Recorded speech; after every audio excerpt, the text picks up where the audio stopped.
தேனி மாவட்டம் தமிழகத்தின் பசுமை நிறைந்த அழகான பகுதி, இயற்கையின் கொடையால் நிரம்பிய இடம். இது மேற்கு தொடர்ச்சி மலையின் மடியில் குளிர்ந்த காலநிலை, பாரம்பரிய விவசாயம் மற்றும் நன்னீரூற்றுகளுடன் அழகாக திகழ்கிறது. முக்கியமான இயற்கை அழகு பற்றி உங்களுக்கு தெரியுமா? மேகமலையின் அழகு, பசுமையான தேயிலை தோட்டங்கள், கொத்தமல்லி தோட்டங்கள் மற்றும் குளிர்கால மழைகள் கொண்ட சுற்றுலா தலமாகும். வைகை அணை விவசாயத்திற்கு உயிராக விளங்கும் இந்த அணை வைகை ஆற்றின் முக்கியமான நீர்நிலையாகும்.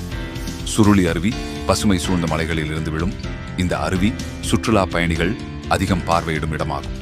கூடலூர் மற்றும் போடியில் பனைமரத் தோப்புகள் இவை தேனி மாவட்டத்தின் முக்கியமான இயற்கை ஆதாரங்களில் ஒன்றாகும்.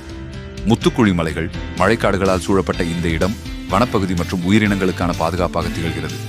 தேனி மாவட்டம் மணற்கேணி என்று அழைக்கப்படும். மாங்கனி, காப்பி, ஏலக்காய், கொத்தமல்லி, வெந்தயம், பனங்கிழங்கு போன்றவை இங்கு விளைகின்றன. இது தேன் நாட்டு தேனி என்று அழைக்கப்படும், ஏனெனில் இங்கு அதிகமான தேனீ வளர்ப்பு செய்யப்படுகிறது.